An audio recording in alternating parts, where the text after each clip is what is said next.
What's up, guys? Coach Andrew Simmons here, and I think we'll just call this bonus rounds.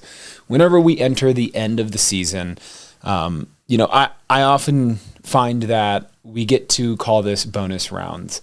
You can call it the cherry on top, you can call it sprinkles, but one of the things I wanted to talk about was the idea of running too fast too often. I'm sure you guys have heard this from your high school coaches, but I want to dive in and actually educate you guys here rather than just giving you some sort of phrase that you feel like you have to live by. Let me explain. So when we think about the actual physiology of running and trying to get faster, there's a lot of things that come up that we want to kind of maybe break or smudge the rules a little bit because it makes us feel better and it pads our ego. And what I mean by that is, and I'm just going to use 7-minute pace. I made a reel about this on Instagram, but I think it's really important. So let's talk about 7-minute pace. Ladies, you can think about it for 8-minute pace or 7:30 pace, whatever it might be. And you may go on Strava and see some guys that you think are fast and they're going out and you're like, man, all these guys have something in common. They are trying to hit 7-minute pace. Well, if you actually go and look at calculators, which I did, I'm going to put a couple things on the screen here. The first one is a 16:30 runner. I want you guys to see where their actual easy pace is.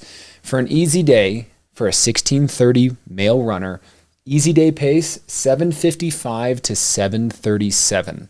Okay, easy day pace.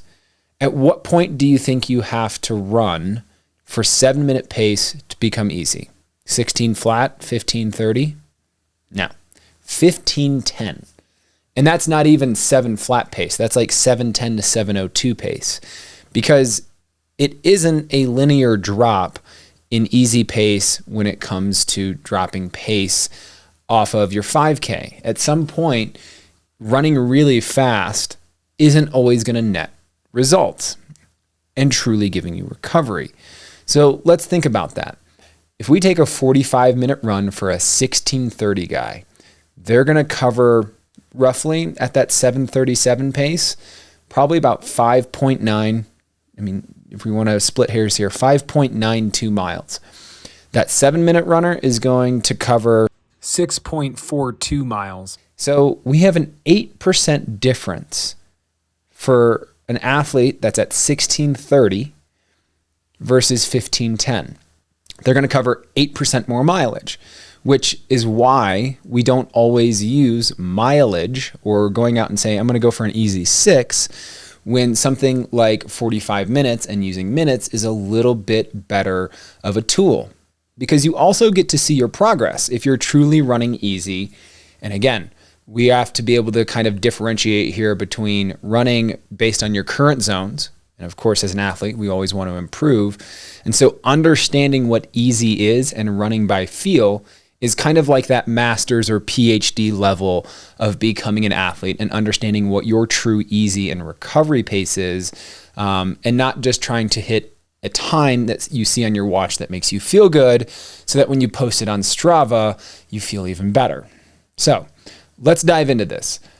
That 8% difference, think of it as a bank account. If you're showing up and you're going and running at 7-minute pace on Monday and you have a workout Tuesday, and as a 16:30 runner trying to become a 16:15 runner or a 16 flat runner, you're going to go out and push at 7-minute pace. You're taking 8% out of your daily bank account. Now, yes, you are going to recover, but you're not going to recover fully. Let's just take that 8% across the line and say that the next day you're going to show up at 92%, right? At what point is 92% an A minus, and when is it a B plus? And what I want you guys to think of is that if you're trying to show up and actually improve, why are you cheating your easy days? You need to show up for your workouts, not your easy days. So the reality is that if we know that more volume, meaning more mileage, is better for us in the long run as distance runners and gives us more capacity, isn't it better for us to actually go from 45 minutes to 55 minutes instead of going from 7:30 pace to 7-minute pace? In our minds, we believe that if we run faster, we will get faster. But that's not how physiology works. That's how your ego works. We want to put up day after day and show people, look, 7-minute pace, 7-minute pace, 7-minute pace. When the reality is, if you were to put up more and more miles, don't let your easy runs talk for you. Let your workouts and let your races speak for you. Now, I know that a lot of you guys have been following this Jog Your Mind episodes. I know that a lot of you guys are thinking about training and looking at training. I will put in there, we have a few spots left in our remote training group. We have a really awesome group that has come together. These are the kind of things that we talk about in there. Now, if you're someone that is a part of our regular peak group, these are questions that you guys can ask me. And honestly, I will open it up to this. If any of you guys have questions about the basics of physiology or breaking down some of these bigger pieces, send me your questions. Send them to andrew@lifelongendurance.com, or you can use andrew@peakperformrun.com. They will get to me, and I will bring them up here on the podcast. So with that said, this is bonus rounds. This is all about why we need to run slower. I'll leave you guys with this last thought. Why am I saying this now? Why am I telling you guys right now that this is the time for you guys to slow down and understand your zones? Simply put, you guys are entering a new part of your season, or maybe some of you guys are closing out the end of your cross-country season.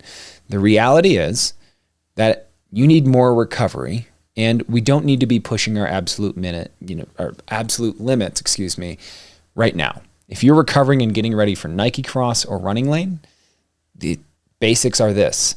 You need to factor in more recovery right now to get ready to have a great peak performance, because if you peaked for state and you're trying to peak for NXR and peak again for Running Lane, you need to go in recovered, which means you need to focus on your workouts.